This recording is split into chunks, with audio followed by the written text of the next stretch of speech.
여우 한 마리가 낮잠을 자다가 얼핏 눈을 떠보니 지네가 지나가고 있었습니다. 많은 다리를 가지고 잘도 걸어가는 지네가 너무나 신기했던 여우는 야 지네야, 넌 어떻게 그 많은 다리를 가지고 그렇게도 기계처럼 잘 걸어가니? 그런데 그렇게 많은 다리를 다 움직이려면 온통 신경을 쓰는 게 아닐 텐데 참 골치 아프겠구나 라고 말했습니다. 근데 지금까지 그런 생각을 한 번도 해보지 않았던 지네는 그 순간부터 자기의 많은 다리들을 내려다보면서 자기 다리를 다 세어보니 도합 46개였으며 정작 다른 짐승과 곤충들은 4다리뿐인데 자기만 46개의 다리로 힘들게 걸어다닌다고 생각하니 원망이 생기기 시작했습니다. 그리고 골치가 아프기 시작했습니다. 결국 그날부터 지네는 매일 자기 다리만 바라보며 원망하다가 또 거기에 신경을 쓰다가 신경쇠약으로 죽고 말았습니다. 깊은 교훈이 담긴 우화가 아닐 수 없습니다. 오늘의 현대인 또한 이렇게 쓸모없고 아무 도움도 되지 않은 것을 자꾸 바라보다가 그리고 거기에 신경을 쓰다가 온갖 병을 얻어서 죽어가고 있기 때문입니다. 이런 면에서 강준민 목사님이 쓰셨던 바라봄의 능력이란 책이 큰 도움이 됩니다. 저자는 이 책의 처음에서 2가지 예화를 드는데요. 첫 번째는 감옥에 들어간 2사람의 얘기가 나옵니다. 한 사람은 감옥 창밖에 진흙땅을 보면서 매일을 원망과 저주로 삽니다. 반면에 다른 한 사람은 매일 낮에는 창밖에 하늘을 보고 밤에는 별과 달을 바라보면서 시를 쓰게 됩니다. 그때마다 자신을 돌아보면서 과거를 회개하는 시간을 가졌습니다. 드디어 2사람은 복역을 마치고 자유의 몸이 되었는데 원망과 저주로 살았던 사람은 결국 정신병원으로 향했고 시를 쓰면서 자신을 돌아봤던 사람은 그 글을 가지고 출판사로 달려가서 작가로서의 새로운 인생을 살게 되었습니다. 2번째 예는 우리가 잘 알고 있는 십자가에 주님과 함께 달렸던 2 강도 이야기인데 한 강도는 십자가에 달려 예수님을 저주하고 욕만 했지만 다른 강도는 예수님을 만왕의 왕이며 천국의 주인으로 믿고 바라보다가 주님 나라 임하실 때 저를 기억해 주십시오라고 간청하자 주님이 그를 천국 백성으로 초청하게 됩니다.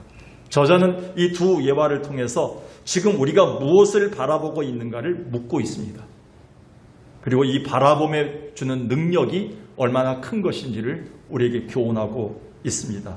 그래서 지금 우리가 당하고 있는 위기를 인내하고 극복할 수 있는 힘은 바라봄의 능력이 있다고 하면서 지금 우리가 바라보고 있는 것을 우리는 얻게 될 것이고 지금 우리가 바라보는 곳에 머물게 될 것이고 지금 우리가 바라보는 대상을 결국에는 담게 될 것임을 교훈하고 있습니다. 그러므로 우리는 지금의 이런 때일수록 우리 앞에 놓인 문제에만 집착해서는 안 되고 그 문제 속에 담긴 기회를 바라보는 경건의 연습을 해야 합니다. 그렇다면 여러분은 지금 오늘 무엇을 바라보고 있나요? 이 예배에 와서 혹시 핸드폰만 바라보진 않나요? 이 예배에 와서 자꾸 나의 과거만 바라보지 않나요? 자꾸 막연한 염려하면서 염려만 바라보지 않나요? 요즘 우리 주변이 그렇지 않은 것 같아 아니 그리스도인들조차도 방향을 못 잡는 것 같아서 안타까운 마음으로 오늘 말씀을 준비하고 선포하게 되었습니다. 오늘 본문의 배경인 호세아 선지자 시대 이스라엘을 보면 그들은 하나님의 백성임에도 불구하고 수없이 죄짓기만을 반복하는데 틈만 생기면 그들이 하나님 아닌 다른 신을 바라보는 데 시간을 씁니다. 그리고 자꾸 다른 것을 집착하고 살게 됩니다. 그럼에도 긍휼에 풍성하신 우리 하나님은 간음을 일삼던 자기 부인 고멜을 계속 용서하고 품었던 호세아의 모습을 통해서 이스라엘 백성들에게 하나님의 끊임없는 사랑을 보여주고 계십니다. 그러나 이스라엘 백성들은 더 완악해지고 배역해짐으로 국가의 위기가 초래되었음에도 그럼에도 여전히 주변 강대국인 아수르나 이집트만을 바라보면서 그들의 힘으로 위기를 극복하려고 애쓰고 있습니다. 얼마나 무지몽매한 백성들인지요. 결국 그들은 하나님의 백성임에도 하나님의 심판의 대상이 됩니다. 이것이야말로 그들이 바라봄에서 실패한 자들이 되었기 때문입니다. 오늘 여러분 바라보는 것에 성공하고 있나요? 아니면 바라봄에 계속 실패하고 있나요? 아마 우리 또한 기나긴 코로나 상황을 거치면서 우리 자신을 가장 많이 채찍질한 부분이 바로 이 점입니다. 생각해 보니 우리는 그동안 이 바라봄에서 실패했던 것 같습니다. 그래서 아마 지금 우리의 신앙과 삶 그리고 예배 회복이 이렇게 더뎌지고 있는 게 아닌가라는 생각을 합니다. 바라보는 방향이 잘못됐기 때문에 이 방향 교정하는 시간이 많이 걸려서 예배 회복이나 기도 회복이나 신앙의 회복이 더뎌지는 것 같습니다. 그런 본문 들어가서요. 그렇다면 우리의 신앙과 삶의 온전한 회복을 위해서 우리는 어떻게 해야 되나요? 오늘 두 가지를 마음에 새기고 결단하길 바라겠습니다. 첫 번째는요. 세상에서 부는 바람을 자꾸 바라봐선 안 됩니다. 1절을 보겠습니다. 에브라임은 바람을 먹으며 동풍을 따라가서 종일토록 거짓과 포악을 더하여 아스루와 계약을 맺고 기름을 애굽에 보내도다. 여기서 에브라임은 이스라엘 민족을 상징하고 있습니다. 그들을 사랑스럽게 부를 때 하나님은 에브라임이야 이렇게 얘기합니다. 어느 때는 야곱아 이렇게 부릅니다. 어느 때는 유다야 이렇게 부릅니다. 지파들의 이름을 부르면서 하나님은 이스라엘 전체를 향한 사랑을 보여주는데 그 사랑하는 이스라엘 백성들이 바람을 먹고 동풍을 따라가고 있다.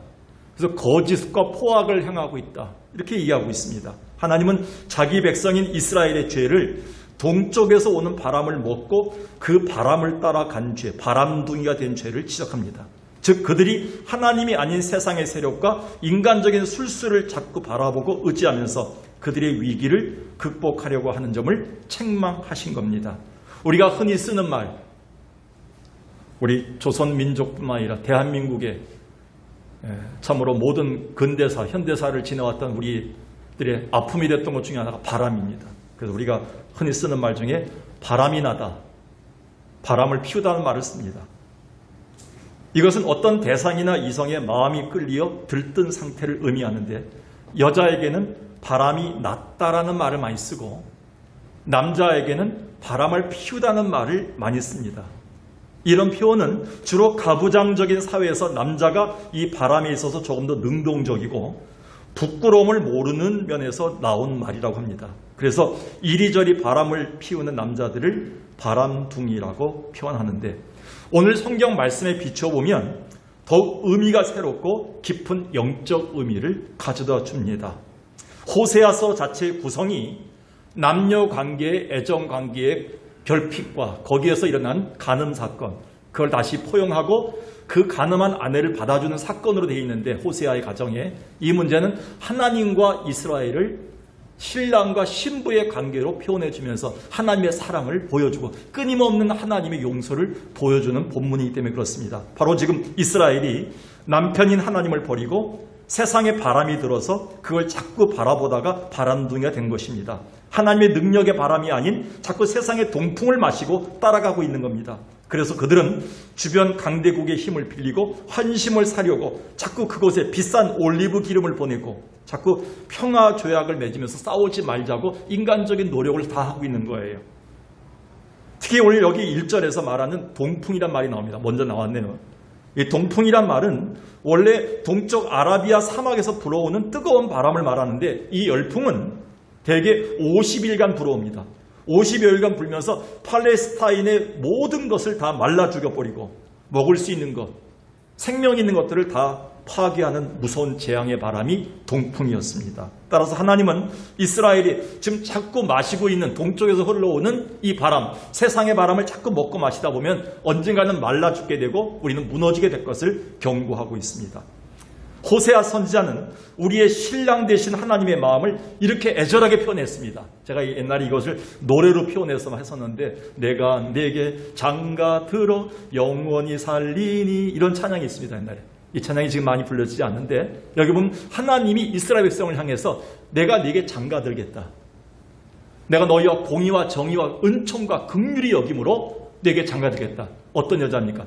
자꾸 간음하고 다른 남자에게 다른 남자와 바람이 들어간 그 여인을 자기의 아내로 계속 받아들이며 용서하면서 사랑하는 그 관계를 보여주고 있어요. 하나님은 배역한 이스라엘을 향해서 내가 내게 그래도 장가들겠다. 진실함으로 내게 장가들어서 내가 여호와인 줄을 너에게 알려주겠다. 하나님의 넓은 긍휼이 넓으신 사랑의 모습을 보여주십니다. 그런데 이스라엘 백성들이 어떻게 되었나요? 이것뿐이 아닙니다. 신랑 되신 하나님은 그들이 계속 배역함에도 불구하고 끝까지 품으셨습니다. 호세아 3장 1절과 3절에 보면 여호와께서 내게 이르시되 이스라엘 자손이 다른 신을 섬기고 건포도 과자를 즐길지라도, 그 당시에 여자들을 유혹하는 가장 그 기호식품이 뭐냐면 담배나 술이 아닌 거기에 버금가는 건포도 과자였습니다.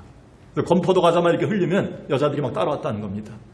그 건포도 과자를 먹으려고 호세아의 부인이 간음하게 된 겁니다. 근데 여호와가 끝까지 저를 품고 사랑하겠다는 표현을 해주십니다. 그 여자를, 음녀가 된 그 여자를 다시 품겠다고 약속하십니다. 3절에 보니까요. 그에게 이르기를 너는 맑은 날 동안, 많은 날 동안 나와 함께 지내고 음행하지 말며 이젠 다른 남자를 따라가지 말라. 나도 내게 그리하리라. 이게 오늘 성경 말씀의 1절과 동일합니다. 12장 1절. 뭐냐면 동풍을 자꾸 따라가지 마라. 세상에 부는 바람을 마시지 말라. 바람 들지 말라고 하나님께서 경고하는 겁니다. 이스라엘 백성들을 향해서. 우리는 지금 우리 생에 한 번도 겪어보지 못한 코로나 바이러스와 싸우고 있습니다. 근데 이 바이러스는 사실 우리 인간의 탐욕과 죄로 인해 야기된 천형으로, 물론 그 원인은 아직 분분하지만 이것이 중국 우한 시장에서 식용으로 판매하던 박쥐나 어떤 동물을 매개체로 옮겨졌다는 것, 그리고 다른 전염병들도 우리가 그동안 파괴해 놓은 자연의 역습이고 창조주 순리를 역행한 결과임을 부인할 수가 없습니다. 이것뿐 아니라 지금은 유행 초기라지만 원숭이 두창 바이러스가 비정상적인 인간관계를 통해서, 그런 육체적 관계를 통해서 퍼져가고 있는 것도 결국 우리가 하나님을 바라보지 않고 자꾸 세상 바람을 먹기 때문에 생긴 결과가 아닐까라는 생각이 듭니다. 지금도 이 세상의 뜨거운 바람은 계속 우리를 향해 불고 유혹합니다. 지금 한국교회 안에까지도 이 바람은 깊숙이 스며들어 인본주의 영향을 끼치고 있습니다. 많은 목사님들이 이렇게 이구동성 얘기합니다. 코로나 2년 반 동안 지내는 동안 알게 모르게 한국교회 안과 그리스도인들에게 인본주의 사상이 스며들고 있다. 우리가 할 수 있다. 하나님 없이도 우리는 해결할 수 있다는 생각이 드는 것이 인본주의입니다. 그리고 우리가 겪은 코로나 사태는 우리에게 물질주의와 편의주의를, 그 동풍을 너무 많이 마시게 했습니다. 그리고 따라가게 했습니다. 그러다 보니 어느새 우리 마음엔 예배 없이도 얼마든지 살 수 있다는 마음, 기도 없이도 아무 일도 발생하지 않는다는 마음, 교회 없이도 신앙생활이 가능하다는 마음, 그저 아무 때나 편할 때 하나님 믿어도 된다는 인본주의가 심어지고 있는 것입니다. 미국에 어떤 청년이 있었는데요. 그 청소년 시절에 방탕과 갈등의 세월을 보냈습니다. 날마다 못된 친구들과 어울려서 골목을 누볐으며 걸핏하면 사람들에게 시비를 걸어서 패고 부수는 일이 다반사였습니다. 그러다 어느 날 그가 친구들과 어울려 술을 마시고 취해 걷다가 우연히 예배당 그 담벽에 쓰여진 다음과 같은 성경 구절을 바라보게 됩니다. 죄의 삭은 사망이요 하나님의 은사는 그리스도 예수 우리 주 안에 있는 영생이라. 이 성경 구절 속에서 특별히 죄의 결과는 사망이다. 이 말에 마음에 찔림이 옵니다. 하나님 말씀 앞에 전율을 낍니다. 말씀을 바라보다가 하나님이 자기에게 사형 선고를 내리는 체험을 하게 됩니다. 그 순간 그는 세상 친구들의 만류를 물리치고 예배당 안으로 뛰어들어가 강단의 십자가를 바라보다가 죄를 회개하고 드디어 새 사람이 됩니다. 그로부터 30년의 세월이 흐른 후에 이 청년이 누군지 아십니까? 미국의 22대, 24대 대통령이 된 바로 스티븐 글로버 클리브랜드입니다. 이 스티븐 글로버 클리브랜드를 뭐라고 얘기하냐면 사람들이 하나님 말씀과 십자가 바라보다 성공한 대통령이다, 이렇게 사람들이 평가합니다.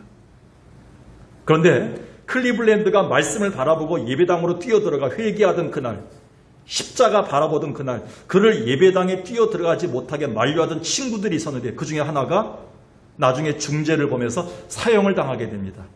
그 친구는 사형장으로 가면서 이런 말을 남겼습니다. 나도 그날 클리브랜드와 함께 하나님 말씀과 십자가를 바라봤다면 회개하고 새 사람이 되었을 텐데, 이렇게 후회하다 죽습니다. 오늘 여러분은 무엇을 바라보고 있나요? 냉정하게 생각하셔야 됩니다. 그냥 어쩌다가 안 나올 수가 없어서 나온 것이 아니라 생명과 같은 이 예배 여러분이 무엇을 바라보러 오셨나요? 이곳에 들어와서도 무엇에 집중하고 무엇을 바라보고 있나요? 주님은 저를 통해서 여러분에게 이것을 묻고 계십니다. 오늘 우리 세상에서 부는 바람, 뜨거운 바람, 달콤한 과자를 주는 바람, 그 동풍을 따라가지 않는 자, 그 바람을 차단하는 여러분 되기를 주의 이름으로 간절히 축원합니다. 마지막 두 번째는요. 대신에 우리는 은혜의 바람을 계속 바라봐야 됩니다.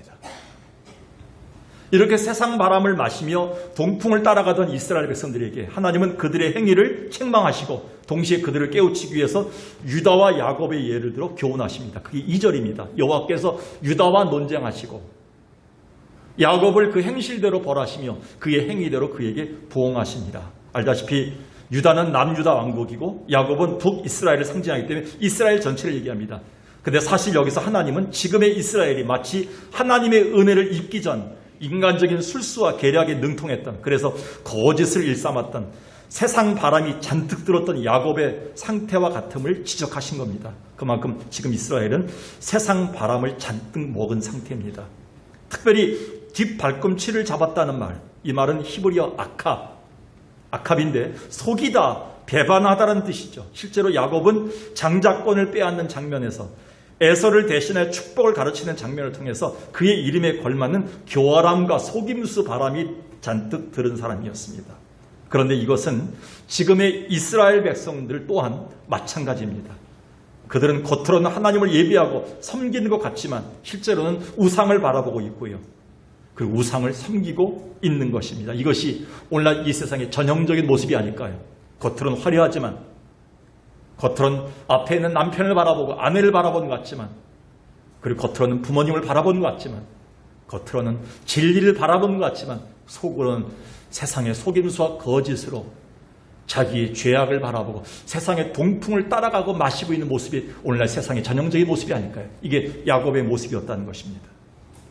그런데 이것은 지금의 이스라엘 동안 마찬가지임에도 불구하고 하나님은 여기서 아주 중요한 진리를 줍니다. 우리는 여기서 이거 발견해야 됩니다. 더 깊은 메시지가 있다는 겁니다. 하나님이 야곱을 거론하신 이유가 있다는 겁니다. 하나님이 그들에게 경고하고 책망하는 이 말씀 속에는 동시에 하나님이 야곱에게 그렇게 하셨던 것처럼 이스라엘이 지금이라도 돌아와서 울며 회개한다면 하나님이 그들을 회복하시고 다시 구원을 베푸시겠다는 베델의 약속이 담겨 있는 겁니다. 오늘 우리도 마찬가지입니다. 4절을 보겠습니다. 야곱이 어떻게 했습니까? 하나님을 속이고 무너졌고 완전히 파괴된 삶 속에서 그렇게 주저앉지 않았습니다. 그는 천사와 겨루어 이기고 울며, 여기서 이겼다는 말을 잘못 오해하지 마십시오. 어떻게 하나님을 이길 사람이 있겠습니까? 하나님이 져주신 것이죠. 져주면서 야곱이 깨달은 게 와장창 충창 깨달은 거죠. 뭐냐면 그때 울었죠. 엎드렸죠. 바싹 엎드려 울었죠. 하나님이 도와주지 않으면 아무것도 할 수 없는 인생이 되죠. 왜? 하나님과 싸우다가 천사가 옆구리를 치죠. 남자의 골반뼈인 환도뼈를 치니까 골절됩니다. 걸을 수가 없습니다. 생식할 수가 없습니다. 그때부터.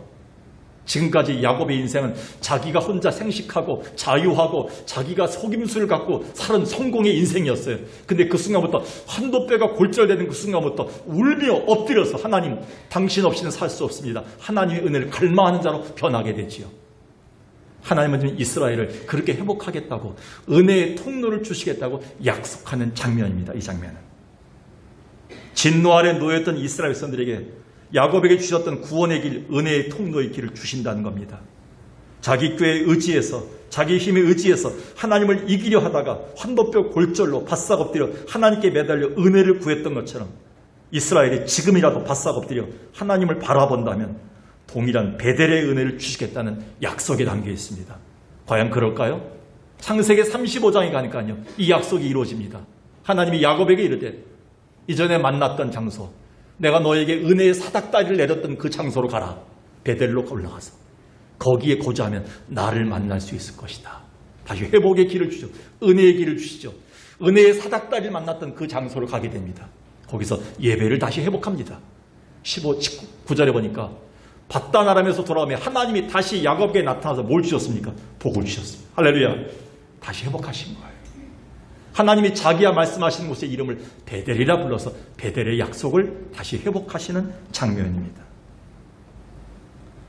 따라서 하나님은 야곱이 다시 바라보면서 마시고 회복했던 그 은혜의 바람을 이스라엘 백성들 또한 지금이라도 돌아와 바라보면서 마시기를 원하고 계십니다. 6절을 보겠습니다. 오늘 결론이죠. 다 잠을 끄고 시작. 그런즉 너의 하나님께로 돌아와서 인애와 정의를 지키며 항상 너의 하나님을 바랄지어다. 오늘 여러분 예배당 여기까지 나오셨다면 하나님 바라보시기 바라겠어요. 인간적인 어떤 사람들만 바라보지 마시고요. 목회자만 바라보지 마시고요. 그 너머에 계신 살아계신 하나님을 바라고 그분을 만나야지만 이게 회복이 된다는 거예요. 이 장소가 베델의 장소가 된다는 겁니다. 이것을 에스겔 선지자는 하나님만이 우리에게 사방에서 불어주시는 생기라고 얘기했어요. 즉 은혜의 생명의 성령의 바람이라고 표현했어요. 곧 우리의 말씀과 찬양 속에 이 은혜의 바람이 담겨있다고 얘기합니다. 에스겔 37장을 보겠습니다. 9절 10절에 보니까 또 내게 이르시되 인자야 너는 생기를 향하여 대언하라. 생기에 대해 대언하여 이르기를 주 여호와께서 이같이 말씀하시기를 생기야 사방에서부터 와서 이 죽음을 당한 자에게 불어서 살아나게 하라. 여러분 부는 게 옵니까? 바람 부는 거예요. 세상의 바람이 아닌 다시 여러분의 가정에 사방에서부터 하나님 주신 은혜의 바람이 불길 주의 이름으로 축원합니다. 그러게 되니까 다시 살아나는 거예요. 모두가 살아나는 거예요. 자녀들이 살아나는 거예요. 예배를 보고 간 부모님이 살아가지 않는데, 예배를 보고 은혜 받은 자녀가 살지 않는데 가정에서 나를 바라보는 부모와 자식들이 살겠어요? 우리가 예배에서 살아나서 가야죠. 말씀과 기도와 찬양 속에 살아있어야지요. 살아나야지요. 사방에서 은혜의 바람이 불어와서 나를 일으켜야지요. 세상 바람이 잔뜩 들었던 거 이제 그 바람 빼시고요. 허풍을 빼야 됩니다. 이젠 하나님의 은혜의 바람으로 채우라고 이렇게 얘기하고 있습니다. 오늘 여러분 하나님의 생기의 바람이 들어가서 여러분에게 은혜의 바람이 들어가서 그거를 마시고 바라보는 여러분들에게 놀라운 하나님의 회복이 있을 줄로 믿습니다. 은혜가 충성한 하나님은 믿는 자 한 사람 한 사람 어제도 오늘도 언제든지 변찮고 해주시네. 한번 힘차게 불러볼까요? 주여 성령의 권사를 오늘도 내리어 주소서. 성령의 뜨거운 불길로서 오늘도 충만케 하소서. 4절 부르겠습니다. 주님의 기쁘신 은혜만을 세상에 널리 전하리니. 우리가 이 바람만 전해야 됩니다. 하늘의 능력과 권세가 있는 바람, 생기의 바람이 흘러듭니다. 입혀주옵소서. 아멘. 주여 성령의 은사를 오늘도 내려 주소서. 성령의 뜨거운 불길로서 오늘도 충만케 하소서. 아멘. 최근에 극동방송에서 들은 내용인데요. 젊어서 남편을 잃고 외아들을 키워온 어떤 권사님 얘기가 나왔습니다. 우리 교회 상황도 비슷한 사람들이 많아서 제가 귀에 솔깃해서 이 방송을 끝까지 듣게 됐는데요. 그래도 이분은 약국을 경영하면서 지금의 나이까지 잘 견뎌오신 분입니다. 무척 힘든 세월이었지만 하나뿐인 아들이 잘 자라줘서 약국 일은 벅찼어도 소소한 기쁨을 누리면서 잘 버텨왔습니다. 그런데 아들이 점점 자라면서 섭섭함이 들기 시작했습니다. 그러다가 아들이 결혼한 후에는 부쩍 상실감이 커지더니 갈등이 심화되고 온갖 질병을 다 얻게 되었습니다. 그래서 조금만 소원해도 밤에 아들에게 전화를 걸어서 푸념하는 날이 부쩍 많아졌습니다.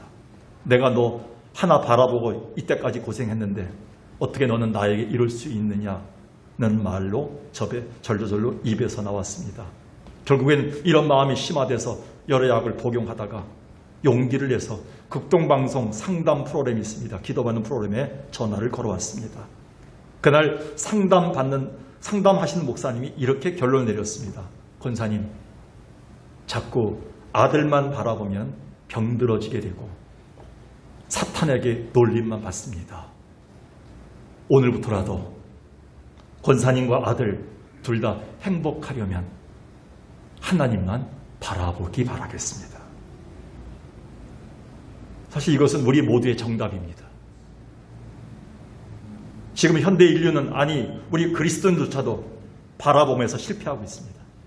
코로나 때는 자꾸 바라본 것을 다른 걸 바라보게 해서 하나님 아닌 다른 것에 우리의 소망을 갖게끔 만들어가고 있습니다. 바라봄의 방향을 잃었습니다. 그 대신 자꾸 세상에서 부는 뜨거운 바람을 마시려고 영과 육이 말라가고 있는 것도 모르고 있습니다. 또 코로나 사태를 거치면서 지금의 와 냉정히 돌아보니 그동안 우리는 이 바라봄의 능력을 많이 상실한 채 살아왔습니다. 자꾸 엉뚱한 것을 바라보면서 거기서 기쁨과 행복을 찾고 있었습니다. 이제라도 우리가 은혜의 바람을 다시 바라보아야 합니다. 이사야 55장에서 이렇게 우리한테 경고합니다. 너희가 먹지 말아야 될 것을 너무 많이 먹었다. 너희가 배부르지 못할 것을 향해서 너무 많이 먹고 마셨다. 그러나 지금 들어라. 너희 귀를 기울이고 내게로 나와 들으라. 그리하면 너희의 영혼이 다시 살 것이다. 내가 너희를 위하여 영원한 언약을 맺으리니 곧 다윗에게 허락한 확실한 은혜니라. 지금은 여호와를 만날 만한 때다. 가까이 계실 때 찾으라. 그 하나님을 바라면 살 것이다 라고 우리에게 경고해주고 있습니다. 오늘 우리가 세상 바람이 아닌 은혜의 바람을 계속 바라보는 여러분 되길 주의 이름으로 축원합니다. 오늘 말씀을 정리합니다. 지금 우리의 신앙과 삶에 있어 회복이 점차 빠르지가 않습니다. 아까 오장로님 기도했듯이 강해도 조금 전에 하면서도 너무 마음이 아팠지만 예배 회복이 느리고 교육부서 회복이 느리고 조금만 일이 생겨도 이제는 예배를 거르는 시대를 살고 있습니다. 기도 없이도 살 수 있다고 생각합니다. 이러다 보니 직장과 사업장의 회복이 느리고 우리의 건강의 회복도 느리고 우리의 삶의 모든 게 정체된 것 같습니다. 에스겔이 받듯이 골짜기에 생기와 능력이 없는 해골의 골짜기 같은 그런 영적인 삶을 보면서 주님은 부족한 종에게 수많은 말씀 중에 이 말씀을 골라서 오늘 여러분에게 은혜의 바람이 불길 원하는 석강교회를 바라시는 하나님의 마음을 전달했습니다. 오늘 우리는 바라봄에 문제가 있었다는 사실을 솔직히 인정하셔야 됩니다. 이라도 바싹 엎드려 바라보는 방향을 바꿔야 됩니다. 대상을 바꿔야 됩니다. 두 가지 기억하십시다. 오늘 세상에서 부는 바람을 차단하는 날이 되시기 바라겠습니다. 그리고 대신에 은혜의 바람을 계속 바라보는 자 되기를 주의 이름으로 간절히 축원합니다. 기도하겠습니다. 하나님, 은혜의 바람 불어와서 말라가고 죽어가던 우리 가정을 살려주시옵소서. 교회와 민족을 지켜주시옵고 이 사회가 죄악 가운데 속임수 가운데 거짓말 가운데 죽어가고 있사온데 이렇게 1200만이 넘는 기독교인들이 있다고 하는 대한민국 땅에 온갖 질병과 온갖 자살률과 온갖 수많은 속임수들이 난무하고 있습니다. 세상의 바람이 너무나 많이 붑니다. 세상 바람을 너무나 많이 마셨습니다. 교인들조차도 우리조차까지도 하나님의 그 은혜의 바람보다는 세상의 뜨거운 바람을 너무나 많이 마시고 쫓아갔습니다. 오늘 세상에서 부는 바람을 차단하고 그 바람을 바라보지 않는 결단 있게 도와주시옵고 대신에 은혜의 바람의 방향을 향해서 하나님을 향해 돌려 하나님의 은혜의 바람을 맞을 수 있는 복된 자들에게 인도하여 주옵소서. 그래서 죽어가는 자들, 병들어가는 자들, 힘든 자들 다시 살아나는 복된 교회에게 인도하여 주옵소서. 저부터 그리고 우리의 성도들 하나하나까지 주일학교 아이들 하나까지 다 알고 계신 하나님, 이 말씀을 주신 이유를 오늘 깊이 깨닫게 도와주셔서 이 말씀을 그대로 은혜의 바람으로 받아 살아나는 한 주간 되게 인도하여 주옵소서. 예수님의 이름으로 기도드리옵나이다. 아멘. 네, 말씀 생각하면서 이 시간에 찬송 믿음이 이기네. 주 믿는 사람 일어나 우리가 믿음 가지고 일어날 것이다. 하나님 앞에 찬송하도록 하겠습니다.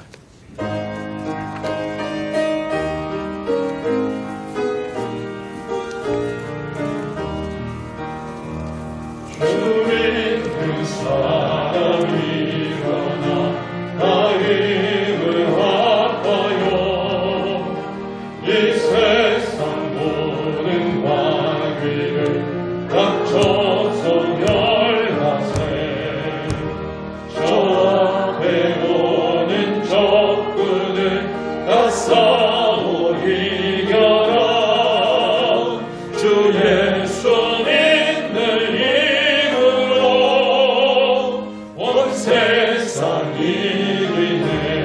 믿음의 바람만 이길 수 있습니다.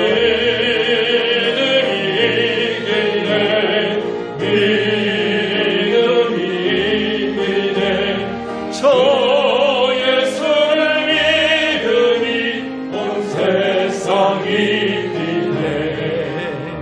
오늘 음악이 괴를 놓은 죄에 빠지니 진리로 길을 비로소 늘 기도드리세.